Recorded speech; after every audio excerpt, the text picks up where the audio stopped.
I rolled a 7.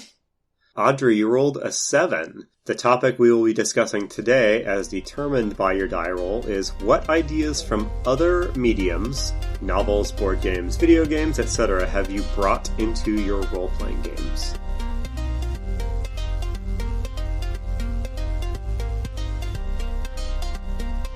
Hello and welcome to Roll for Topic, a roundtable discussion about running role-playing games. I'm Chris Salzman. I am Andy Rao. And this week we are joined by Audrey Huggett. Hello! Hey, welcome back. You have been on this podcast before, so you're a returning veteran. I'm practically an expert. Yes. Yeah, thank you for coming back on. We really appreciate it. So Audrey, we invited you back on because Andy and I just ran some games in a con that you put on. Yes! Thank you so much for doing that. Yeah. We need all the GMs we can get. So this is your call for next time if anyone's listening to this and is interested. Audrey needs you. Yeah, we need that. We need GMs. So hey, Audrey, do you mind giving us a 30-second rundown just for the benefit of people that weren't listening back when you were a guest in the past? What was the con that you ran and how did it go?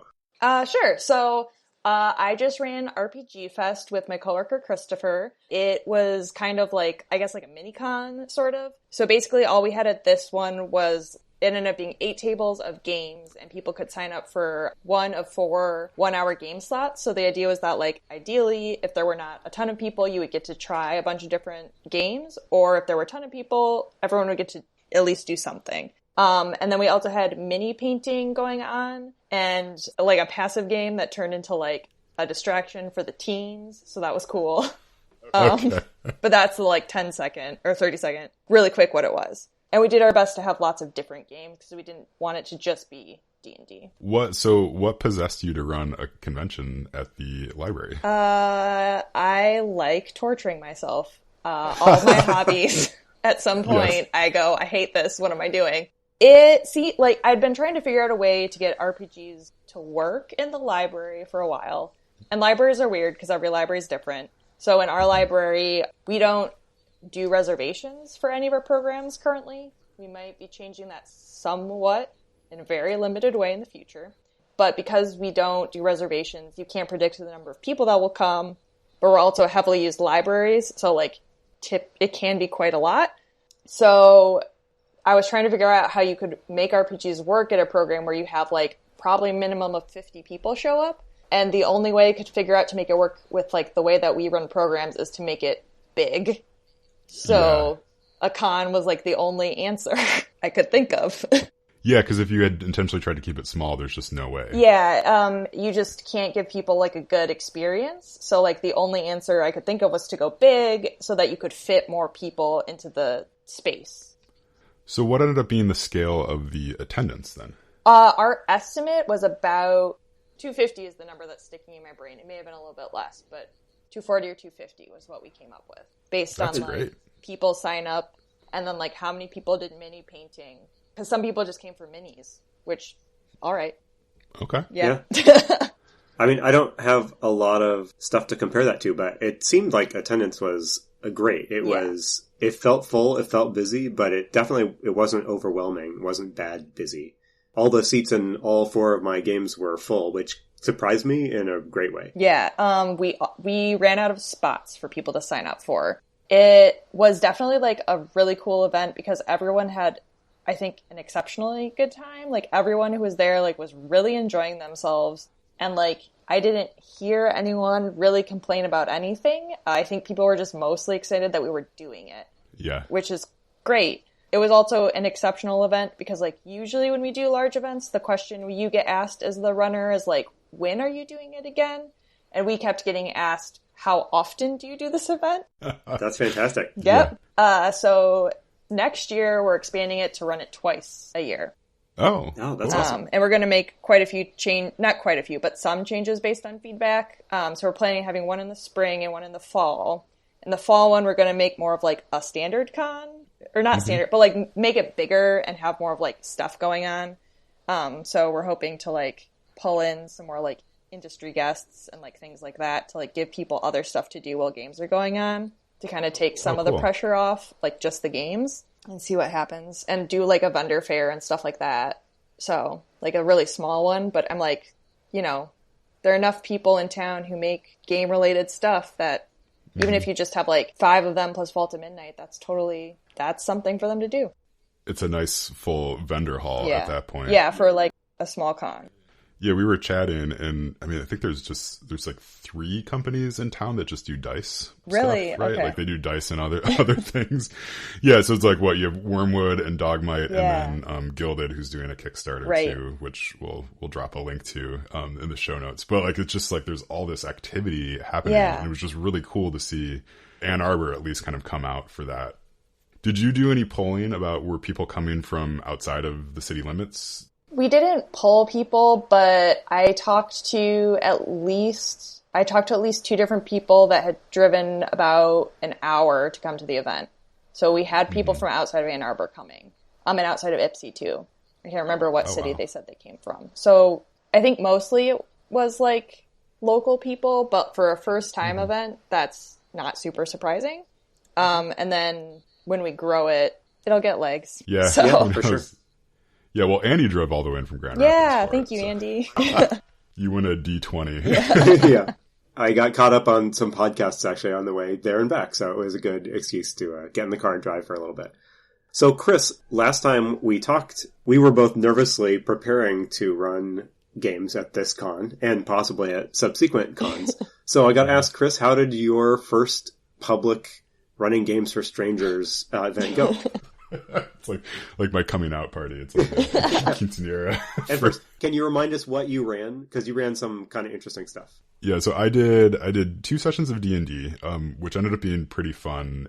I would say it was kind of chaotic, right? But in all like a good way. Like the energy was amazing there. And I don't know if this is just true of all cons or what, but I mean, the people who sat down were excited to be there. They really wanted to try it out. We had at least one person who had never played any D&D before.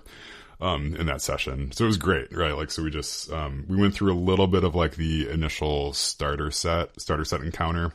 Yeah. And they had a lot of fun with it. And they were all just like surprised when the time was up, which was super great. And then the second group, everybody had played before. A couple of them, I think, had played together even. And they had a lot of fun too. We did more of a dungeon part from the starter set. Yeah. So that was really good. And then I transitioned my table into playing the Quiet Year. So the Quiet Year is a game I like a lot. It's a storytelling game where you're telling kind of a shared communal story about a very tough year in a community's existence.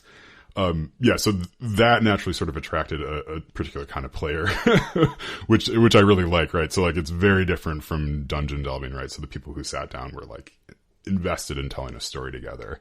But yeah, that ended up being really good. I had to modify the Quiet Year quite a bit to make it fit in an hour because it typically plays in 3 to 4 hours. Yeah, which just wouldn't work, but I wanted to give people sort of a flavor of the whole thing. But yeah, it ended up being quite a bit of fun, both sessions, and both sessions kind of went in different directions than I thought they were going to. Yeah, so I don't know. I liked it a lot. I got to meet a lot of really interesting, cool people too in the span of 4 hours. So yeah, it was good. It was exhausting though. I slept a lot the next day. Yep, I believe it. Yeah. What about you, Andy? Yeah, I had a similarly good experience. I've run a lot of games over the years, but I have never run like a con game for total strangers. So yeah, this was a first for me, and it went really well. I ran 4 one-hour games of Numenera, the same scenario each time. So I ran the same scenario 4 times in a row, which was a super interesting experience.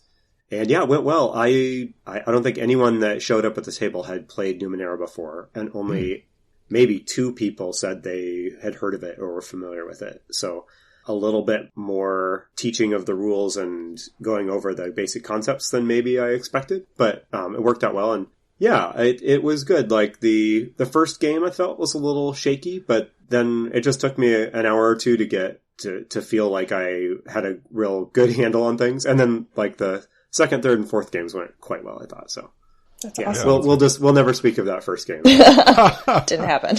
Did anyone leave your table saying, "Oh, I'm going to go pick up Numenera and run it"? Did you get that vibe? Really? Yes, they did. It made me feel so good. Yeah, that's awesome. There was, for the most part, people were like, "Yeah, thanks." I'm going to saunter over and go play D&D or whatever. But there was this one couple there that I overheard them because I kind of had moved off after the game and was talking to someone else, and they were saying like, this is really cool. Like we should pick this up. So, Yeah. I don't Awesome. know. I hope that they go out and check out the game, because it's pretty, I like Numenera, that's why I chose to run it. But, Yeah. Yeah, it's interesting at the con. So we chatted with a couple of the GMs, and just knowing them too. Like, everybody who's running those games wants other people to play them, right? Like, that's why you're running it. So it's this very interesting, like, I mean, like, you're playing a game, but you're also very invested in sort of selling the game to other people. Like, at the end of the quiet year, I was like, oh, and go buy it because it's awesome, right? Like, Yeah. you know, felt like almost like an hour-long commercial, right? If you like this, you're going to love the full thing. Yeah, it's interesting, right? Because I think sometimes you go to a convention, and like maybe you're just sort of like consuming something that's there, but this felt a little bit more like people were coming to sort of like try things out, to go take it off to their own groups or take it off to their own lives. Yeah, that's kind of what we had hoped, because the other thought was like, for people that had heard of role-playing games but never gotten a chance to try it, like a 4-hour game is like kind of long if it turns out you really hate D&D or whatever, you know, like obviously we want everyone to love it, but it's just not going to be for everybody. So like the hour-long windows, that was part of the idea, was like, if it turns out this is not for me, that's it, like you can leave. And it, you know, it's not like it doesn't become that excruciating session that we've all been in that's like super slow, and you're like, ugh, and you're like, I can't check my phone, but I want to check my phone, you know, like that doesn't start. And when it's with strangers, that's even worse. So like, that won't happen because you just have like 20 minutes left, so you can like hold on for 20 minutes. Twitter will be there later, exactly. Unfortunately. But yeah, this kind of reminds me. Yeah, we should bring our topic back into the conversation too. Like, so I think a lot of people who want to get into RPGs, and I know this is totally true for me too, they get into it because they had some sort of experience with another medium that's sort of RPG adjacent, right? So like for me, like I love fantasy novels, right? So it's like, well, why haven't you played D&D yet? Okay, well, I should play D&D. And that's kind of how you get into it. Yeah, so I guess like, yeah, just open it up to the floor. I guess, are there any kind of specific ideas from other mediums that you've very intentionally brought into the games that you're running? I'll start out with a not very deep one. Boss battles from video games. Yeah. I've taken some ideas from boss battles in video games because I think we've probably all run games of D&D or the like where you have a cool big bad guy or a big enemy, and the players and the fight is just a dud for some reason. Most often I've found it's easy to underestimate how much damage a group of like 5 coordinated adventurers can do in 1 or 2 rounds. And so even a really powerful bad guy can go down quick when you have a bunch of like mid-level PCs just alpha striking that boss. Yeah. And what I've taken from video games, especially things like the Dark Souls, are things like breaking the boss fight into stages. Yeah. Mm-hmm. So at a point at which the boss like changes its behavior or maybe switches out the powers or abilities it's using, and combining that with putting minions and other more obstacle type problems out into the battlefield with the boss. So it's not just 5 PCs surrounding like a single boss and just wailing on it until it goes down. Yeah, for sure. I did that once and it worked super well. I had like underestimated how badly my heroes were gonna like beat up on my snake boss. And he had been gathering the like blood of all of these like murdered victims. So before he died, I was like, well, the blood ritual was to like make him into like a god. So like if you do it earlier, he's just gonna like power up, right? So I just had him activate this thing, and he took like until like all this blood came out of the ceiling and like doused him, and it super grossed out my players. And then I had him be like even stronger, and it like great. Created this like tension that ended up being super cool. I think it only occurred to me because of like video games where like I've seen that before somewhere where you think the person's dead and then they're like, bah, and then they go Super Saiyan instead. Yeah. Now I will reveal my true form type of stuff. Yeah, exactly. Like, I guess I have to get out, like I have to get serious now instead of like, I don't know. There was a boss fight I ran quite a few years ago, and I was running a game of Pathfinder that PCs they beat the final boss. It was like this good fight. And then the final boss's deity that they worshipped was so pleased with how well they had done that it resurrected them on the spot and like gave them some new, cool undead powers. It was fun. I mean, you can be a jerk with it, but you don't want to like be mean to your players, but it could be fun. It's also just not fun to like have your boss die in like 2 rounds and then be like, well, time to wrap up. Yeah, exactly. You did it. You saved the world again. Now get out of my house. Yeah. How about you, Chris? Yeah, I haven't done a whole lot of this intentionally. I'm positive that I've done it unintentionally in every encounter that I've ever had. A couple of months ago, I ran the first part of Hoard of the Dragon Queen in a slightly different way from written. So the way that's set up, there's sort of like a city under siege, and there's a couple things you can do throughout the city and stuff. I ended up running it sort of more like running it a little bit like they were kind of just running through the city, kind of like mowing down like easy to kill enemies. So we didn't do a whole lot of like fine rolls and combat maneuvers and stuff, right? They were just killing a bunch of kobolds and they were overpowered. So that sort of reminded me a little bit of like almost a first person shooter. You're going into like some sort of like war zone and just running around and taking out low level grunts and stuff. That ended up being really fun, like kind of a nice little diversion from D&D where it wasn't this fine combat. It was more like this like group combat. It's like, I do this spell and take out 10 of them. This question, though, does remind me that I played in a game. Kyle Latino was running a Dungeon World campaign for a little bit, and he did this interstitial game where he took an existing board game and we played as our characters in that board game. So it was very much like you were playing a board game, but you were playing a character in the game. You were playing sort of like as your character in that game. And so there's some like interesting role-playing moments that happen throughout that. The game was kind of designed around a town going through like a really harsh winter. So you're making decisions about whether to collect wood or like... Was it the Quiet Year? Yeah, I think it's very similar to the Quiet Year. But yeah, he had adapted it a little bit so, we could have like everybody all these characters that wouldn't have had names that are associated sort of with the adventure we were playing. But yeah, it was really neat to kind of get a step back and like think about your exact same character in a different setting. Yeah. How cinematic are your games in the sense that how much do you draw on the language of film when you're GMing a game, when you're voicing NPCs, when you're pacing a plot, when you're describing scenes? Do you self-consciously do cinematic things as a GM? Yes. I love having set pieces like that. That's like my favorite thing is like, some sort of set piece that would look really phenomenal if you were watching it. And so trying to describe that as much as possible.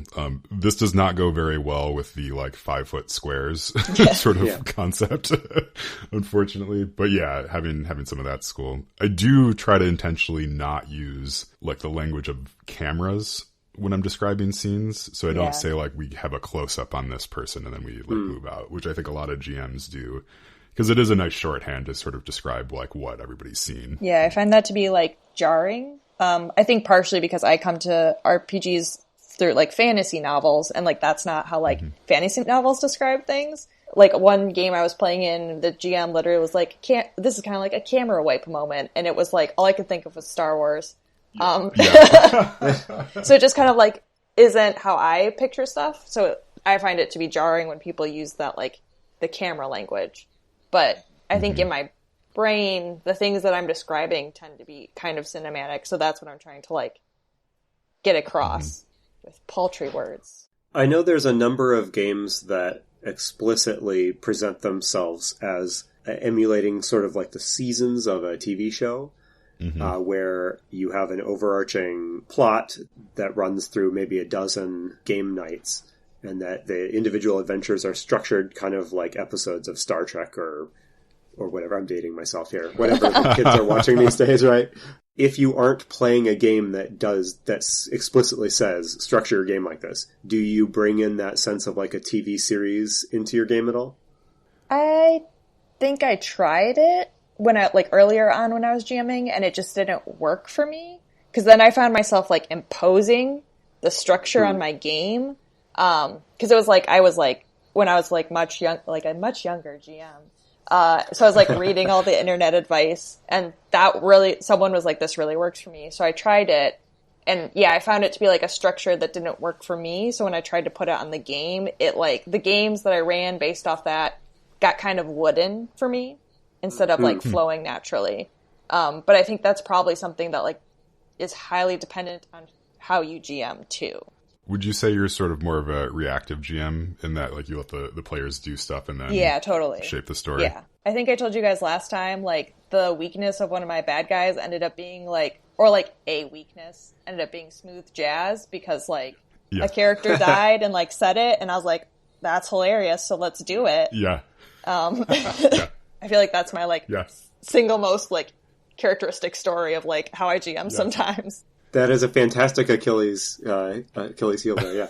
I mean, it gave them something to do. They like got totally diverted from the like quest objects and spent a lot of time trying to find like suitable jazz instruments. Were any of them even bards? Nope, like, not a one. Yeah. There's an element from another medium that I am in the process of trying to bring into my role-playing games. So I'm kind of asking you guys for advice here. Ooh. I don't know if you guys are familiar with video games like the Tomb Raider series or the Uncharted games. Mm-hmm. Yeah. But a staple of those games, especially Tomb Raider, is exploring dungeons. And they're big, epic, really visually grand environments that you spend a lot of time jumping and climbing around on.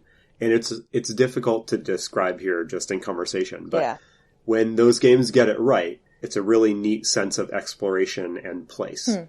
And at some point while I was playing one of the recent Tomb Raiders, it dawned on me how unlike that my dungeon delving games were, which tended to be these sort of very tactical affairs, kind of very slow-paced, very cautious, kind of like a SWAT team, slowly making their way through an underground, an underground facility or something. And there is a ton of fun in that, so I'm not knocking on that at all. But it doesn't feel very Indiana Jones like, dodging out of the way of the giant crushing ball that's about to smush you, or jumping out of the spike trap right before it triggers.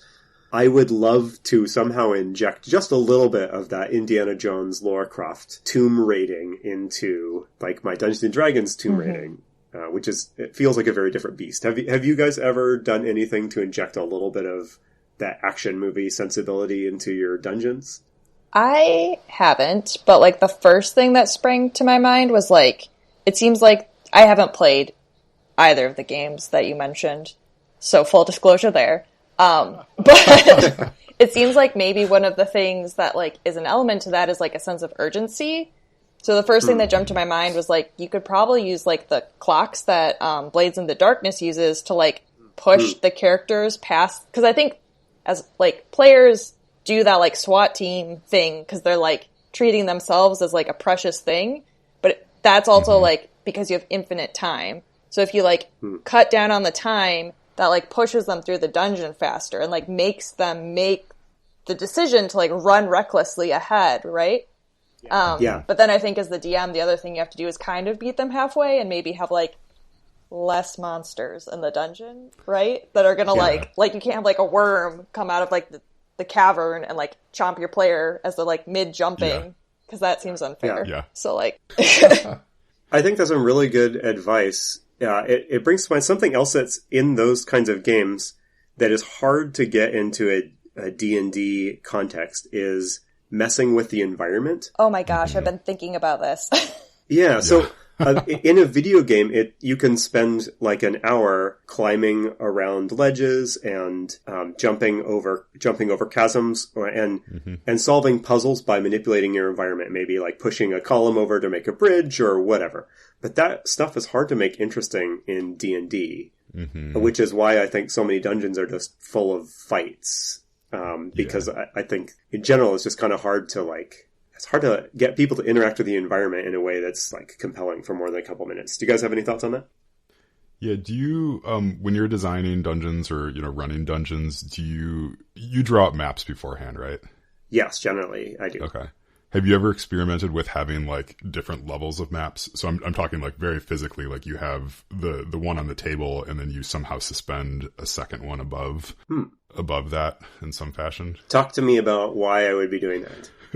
So the reason you would do that, Andy, is so when you're thinking about Tomb Raider and Uncharted, and full disclosure on my end, so I do game development on the side, so I think about these things in too much, right? So yeah, like when you're thinking about like an Uncharted level or, you know, a level in Tomb Raider, right? There's a lot of sort of like vertical space that's also that you also sort of orient yourself around as well as horizontal space.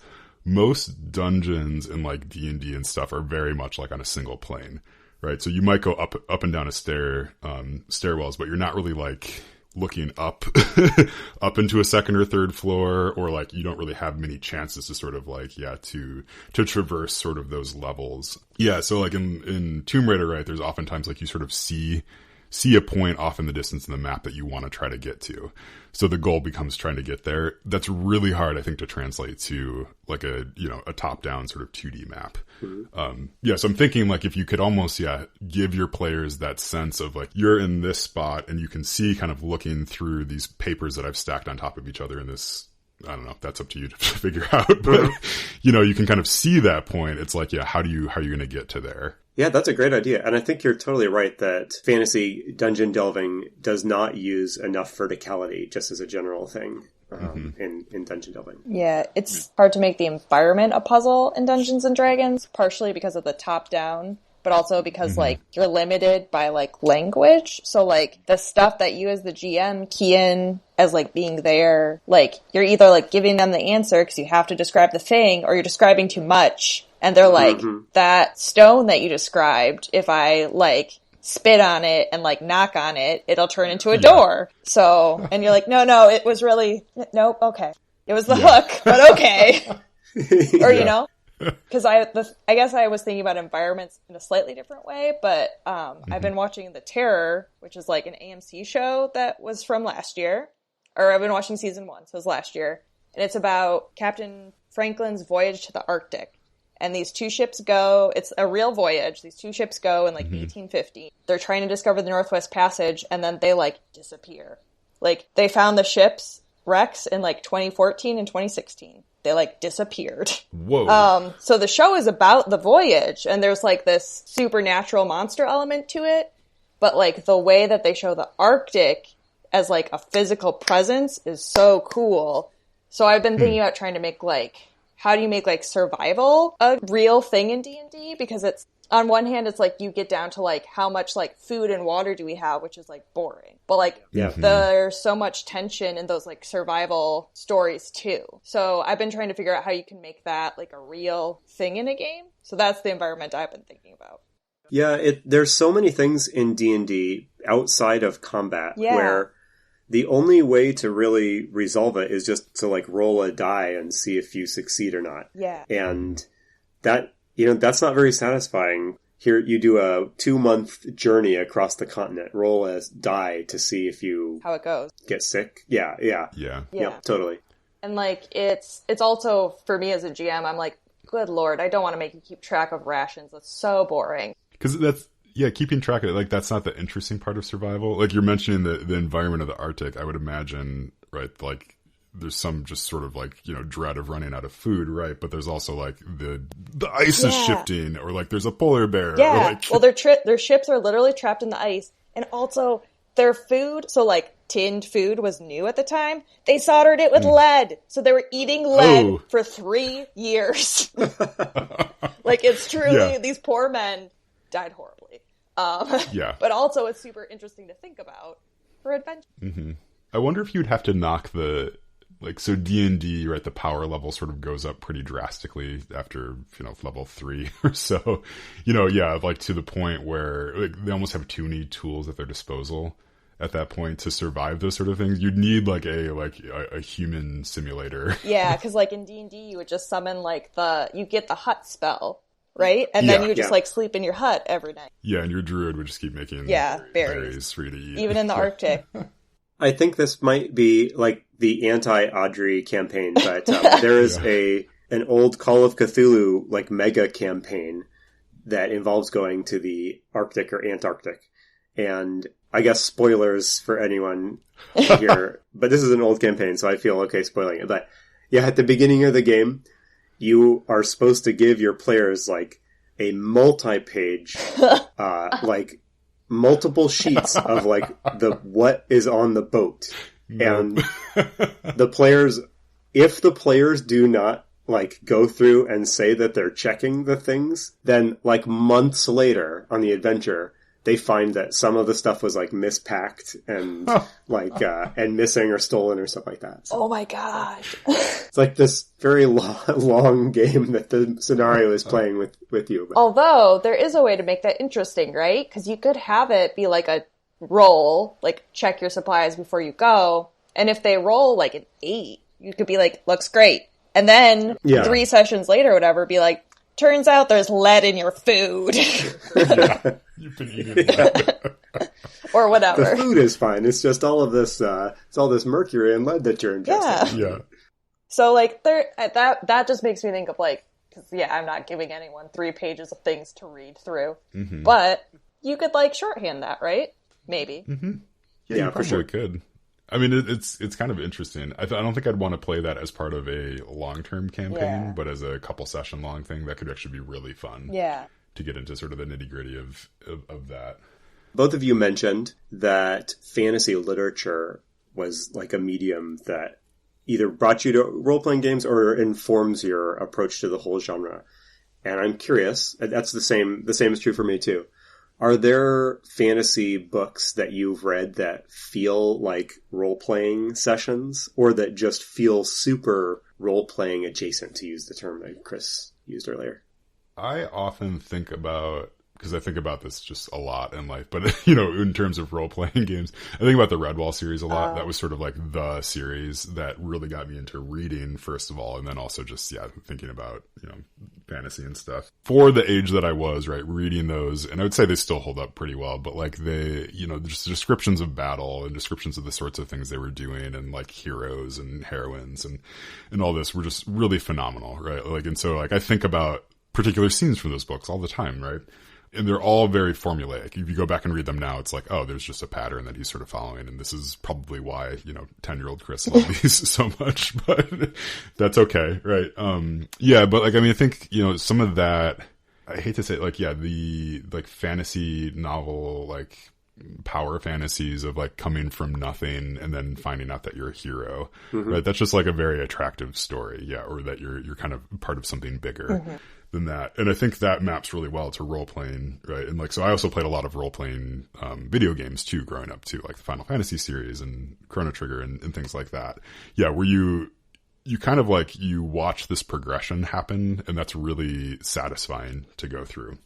I think you can critique that now, like looking back on it and say like, maybe that wasn't, not the best, the best stories and stuff to tell, but like, it's really cool. Like, and I think, sitting down to do that even, nowadays and through D&D or whatever is still great. What about you, Andy? So the books that have always seemed to me to be incredibly role-playing friendly are Glenn Cook's Black Company novels. Are you guys familiar with that series? I've never read them, which feels shocking. I know people love them. I guess you would call it military fantasy, sort of. It has a Vietnam, like the author, Glenn Cook, is a Vietnam vet, and the literature it reads much like Vietnam literature does, like American Vietnam War literature does. But what is role playing adjacent in it is the extreme practicality with which the characters in the setting behave in reaction to like the weird and magical stuff in the setting. So to contrast it, in like Lord of the Rings, if Bilbo gets like a magic sword and Elrond says, oh yes, this glows, when orcs are nearby, Bilbo nods and says that's cool, and nobody asks any more questions because that's all you need to know. But in the Black Company novels, they would take that sword and they would go capture an orc, and then they would like test how far. They would walk 10 feet away from it and check if the blade is glowing. Then they would walk 20, and then they would eventually figure out that the range of this thing is 48 feet. And then they'll incorporate that into their thinking and planning. And that's a very D&D adventuring group sort of practicality. It's like, in one hand, it's sort of like trampling on the the beauty and wonder of this of a magical artifact, but it's also what I think people would do. So that always makes me smile reading those books. I reread them every great now and then, and they feel very Dungeons and Dragons-ish. Yeah, I recently, it makes me think of, specifically kind of makes me think of this book I just read called Trail of Lightning, which is a fantasy book that's relatively recent. It's about, like, this world, post-apocalypse, and specifically about, like, the people in, I can't remember what tribe it is, but a Native American reservation, because, like, their gods came back after the apocalypse, so, like, some people have, like, tribe powers. But specifically, the way the main character went through the story was very D&D player-ish to me, because it was like, she kind of had this job she was supposed to do, and then, like, she would be going to do it, and she would meet someone else, and then, like, they would be like, oh, what about this thing? And she would just kind of, like, go along with, like, the thing, and you're like, weren't you, like, at some point they, like, at some point I was like, what happened to the thing you were doing at the beginning of the book? Yeah. But, like, you know, but then in the end, like, it definitely came together. Do recommend that book. But that reminded me of D&D, like player behavior specifically. The, like, very distractible, like, but I do want to know about these fishmen and not about this thing you spent 10 years planning. So let's go find out about the fishmen. A lot of the fantasy I read, I think, also probably to some degree informs, like, the way I approach role-playing too, because, like, the fantasy I read tends to be more, like, character-driven. So, and, like, that's the part that's interests me about role-playing, is, like, the choices that people make. When I give people magic items in my game, I'm just like, here's all the stats, you don't need to test it, we can move past this. Yeah. But also, it does feel superhuman. I'm gonna poke at it until I know how it works. Mm-hmm. Do you guys find that players in your games, use characters from books or movies as the basis for their own character? In D&D, like, rule books, you often see encouragement to think of, like, your favorite character from a movie or something like that to use as the basis as you create a character. Is that something you see in the wild, or not so much? So one of my players, her first character she named after one of her favorite comedians, and, like, kind of took parts of his personality, but not, I don't think, everything by a long shot. It was, like, an interesting, like, I hadn't expected her to do that. I thought she was going to come up with, like, a name for it, but she used his name, everything, so. That's great. I don't think I could identify 100%, like, there's no, like, that you're clearly playing that celebrity. Yeah. What I have started doing, or at least did with the Blades in the Dark game that we're playing, is I had everybody just pick a character portrait, and I just said go out and find, like, a celebrity or some sort of character, just to give us a sense of sort of, like, what they look like. And that's been pretty helpful, I think, for, like, setting the just characterization sort of tone for them. But then as far as the role playing is concerned, I think people take on, like, they like taking on emotions more than personalities when it comes to their characters. What about you, Andy? Have you seen that happen? Occasionally. Mostly when I was younger. One of my good friends with whom I did a lot of role-playing games over the years based his very long-running character on a specific character from a fantasy series that you guys won't know, and I won't bother going into. But and I think even I think he might have even taken the name from that character too. And it was interesting. It wasn't like he was playing, like, what would this character do in this situation, but it was sort of a shorthand for, like, these are sort of the values and attitude that I want this character to exhibit. And it worked well. I've seen that kind of thing once or twice. I think that's a really good way to put it, because that's kind of what my friend did when she had her character.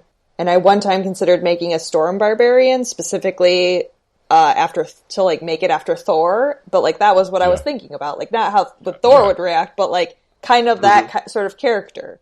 So, like, I think by the time people bring their characters to the table, they've, like, extrapolated far enough that you can't necessarily see, like, what they started it from, unless they explicitly are like, there it is. One medium we haven't mentioned so far today is comic books, but I bet in most superhero-type role-playing games, you would see a much closer correlation between, like, typical PCs and, like, Batman, or whoever.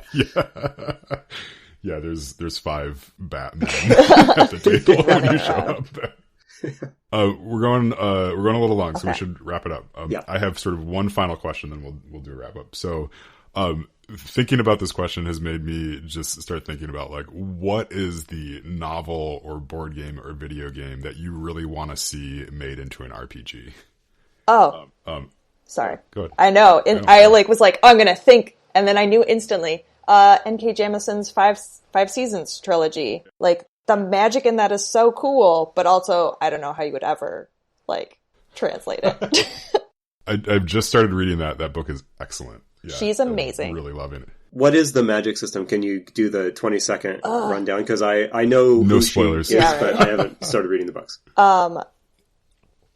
Chris, you might be better at, like, the rundown real fast, because I read it, like, 3 years ago. It was a long time. Yeah, I think the way that I would describe it, and so I'm not finished with it, is the magic is sort of based on, like, control of earthquakes in it. So control of and suppression of earthquakes. So there is the magic users in that book can cause an earthquake such that they could, like, rip the world apart, or they could suppress everything that's happening. And the world that they're in has quite a lot of, like, tectonic activity, and for better or for worse. The really powerful ones can, like, when before, like, all the bad stuff went down, could, like, shape. I think they could do shaping a little bit. Oh yeah. Yeah. So, and they have, like, a whole society, like, system built up around the, like, magic users. That's super interesting. So it's a very cinematic book or trilogy. It's on my reading list. I know. I've heard from so many people that it's a good series. Good series. Yeah. Read 2 of her series now, and I'm going to start the 3rd one soon. Like, because she's written 3 different series so far, and both of the series I've read have been, like, so good. Highly recommend all of her work. Yeah. Yeah. What really strikes me about, like, is it the 5th season? Yeah. I think, yeah. Really, yeah. What really strikes me about that book is, like, this is going to sound really funny, but, like, earth magic is often really boring in video games. Yeah. I found, like, it just is. For whatever reason, it's like it's never appealed to me. But this is the first time that I've read sort of a magical system around, like, moving earth, where I'm like, oh, this is cool. Yeah, like, for sure. Because it does kind of, like, in video games, it comes off as, like, earthquakes or, like, rock shooting out of the ground. The screen's just rumbling. Yeah, it's not super interesting. Whereas, like, lightning and, like, water and fire all seem, like, much cooler. So it's so true. The magic system in the other series I read is, like, death magic and dream magic, which is also super cool. So, like, anything by N.K. Jemisin would pick it up. do that. Okay. All right, what about you, Andy? The truth is, a lot of my favorite books either have been turned into RPGs, or somebody has made, like, a serial numbers filed off version of it in RPG form. There's few books out there I can think of that you couldn't run with some combination of systems that are available today. But one favorite of mine I would love to see someone take a crack at is Ian Banks's Culture setting. Oh, there's no culture? There is no culture RPG, and I'm really only aware of one published RPG, and I don't have an encyclopedic knowledge, so please, if you're listening and you know the perfect RPG for doing Ian Banks's Culture series, please let us know. But I can hardly think of anyone that has, of all the sci-fi RPGs out there, that aims at Ian Banks. And if you don't know Ian Banks, it's a super far future society. It's a utopian setting in which the, quote, like, good guys have godlike levels of technology and all sorts of bonkers, like, gonzo, super advanced stuff. Like, a lot of the characters in the books are sentient spaceships, and there's a lot of crazy, like, really advanced tech stuff. And I can see why that would be a struggle to do in an RPG. But so many sci-fi RPGs, I feel, aim at, like, the Han Solo experience, which is great. I love, gritty Firefly, Han Solo, Star Wars-y type stuff, but I would love to see something that aims for, like, that super, like, hyper advanced, like, far future stuff where you just have almost godlike power, and the challenges are just different at that scale than, like, we've got to smuggle some spice past the Imperial troops, which we've all played. So yeah, Ian Banks' Culture series. I'd love to see an RPG that doesn't. So I think my answer to this, it would be Redwall. However, one of our previous guests, Murph, tuned us on to that there actually is sort of like a Redwall RPG that's out. I can't remember. Oh my god! Is it Mouse Guard? No, it's Humblewood. Yeah, it's not. Yeah, like Mouse Guard's great, but Humblewood, which I think they just did a Kickstarter. That's right. We were oohing and ahhing over the art for it. It's gorgeous. Yeah, so we'll drop a link in so people can see this because it's, I think it only exists as a Kickstarter, but it looks really like way too cute for its own good, but also like just super fun, right? So there's the Redwall RPG is coming, and I will have to convince everybody to just play that instead. The other thing that I've thought about, I think Andy, you and I have talked about it, not on the air as it were before, is somehow taking the experience of playing like a Final Fantasy game and making that into a tabletop RPG. And I'm particularly thinking about the more story-driven ones. So like starting with like 5 and 6 on up, there's some sort of, huge story happening. I think it'd be really fun to do. I have no idea how you'd pull it off, but like have a big cast of characters. So you might have 15 or 20 players in this game too, but you have this giant kind of sweeping story, and they go from like level 1 nothings to level 99, just doing tons and tons of damage. I think it'd be really great. I don't know how to do it though. I was going to say the place to start is to look at the damage that every attack does and multiply it by 3,000. Yes. That's. So I don't know if this answers your question, but it was a thing I was thinking about earlier today, which is like, it would be cool if you did something like RPG Fest where you have a bunch of RPGs going on at the same time, but all of the stories are like interconnected. So like there's a break between each hour session, and then like the results roll forward. So like the next group, like hour session, like plays to the, like what happened at the last session. But if you have it going with all of those, and then at the end, something crazy happens. So, like, this is an unformed idea. Like I said, I was thinking about this today because what do I do but torture myself with, like, insane ideas that involve, like, massive numbers of people every single time. But that's one way that you could do it, right? Yeah, that sounds great. And I think, if I'm remembering correctly, I think Warhammer 40K does this every once in a while, where they have, like, organized play. And based on sort of like who is winning statistically, like the next round will sort of shift. Okay. Like that. Don't quote me on that, and I might look this up and just cut this part out. I was wrong. Don't talk about it. Yeah, don't. But no, I love that idea. I think that would be super fun. You figure out how to pull it off, and we'll play. My brain probably won't that does sound let fun, me rest at this point. So. Yes. Yeah. You have to figure it out. Okay. So Audrey, thank you for coming on. You're welcome. It's the last thing we do, right? As you know, is we need to replace the topic that we just talked about. Do you have anything that you're thinking about other than how do you run a game for 200 people that evolves over the course of the or a game in the Arctic? How do you simulate lead or excuse me, lead poisoning? The only thing that occurred to me, but like it might be too real. So like feel free to be like, no, we can't talk about that with anyone. Is like how you deal with anxiety as a GM. But again, might be too real. So feel free to be like, we don't go there with our guests. No, this is a good one. I mean, we'll see. Everybody might veto it as a topic, but I think this would be a good one because I know I've been thinking about this. It involves vulnerability. Yeah. Yeah. No, that's great. I think we're definitely gonna add that. We should probably honestly just do like an anxiety month. Yeah. Where we just talk to a bunch of people about it. Probably. Yeah, because anecdotally, like every GM I talk to has that moment of like, why am I doing this thing that drives me crazy? But Oh, yeah. No, that's a good topic. And hopefully it'll be a really harrowing discussion with some poor, unfortunate guest in the future. Yeah. With my luck, you guys are going to have me on again, and I'll be like, oh, and roll my own topic. Yeah. Oh, no. It's me. I've only tricked myself. All right. Well, our time has come to a close. Thank you again, Audrey. This was super great. I appreciate you taking time to do this in your busy schedule. No, thank you guys for having me on. I think I've said this before. I love talking about D&D and like role playing. So like anytime. Yeah. Okay. Yeah, that sounds great. Yeah, we'll have you back on again sometime. Let's see. Before we go, anything to plug? Do you have anything upcoming at the library that we should mention or talk about? Or are you going to take a break? I never sleep. That's not true. Yes, as a matter of fact. So on October 26th, I have my murder mystery. Ooh. So that's like a Q&A panel with the murder suspects, 5 murder suspects. This year, an artist gets murdered by his own sculpture. Oh, nice. So that's actually, I know.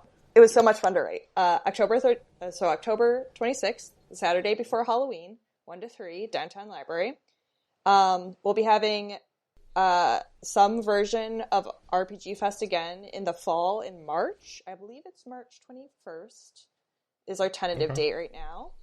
And then my fantasy family-friendly, like, layered program is going to be in April. But I can't remember the date off the top of my head. Let us know, especially when the April one is coming up. Yeah. Even if you're not on, we'll make sure to mention it. And I would imagine we'll mention the RPG Fest because we'll be there. Yeah, please come again. We have a lot of cool stuff and like ways we're hoping to like tweak it to make it better for you guys too. Yeah, okay. Well, all that, we should say goodnight. So I've been Chris Salzman. I've been Andy Rao. And remember, if your players are having fun, you're a great GM.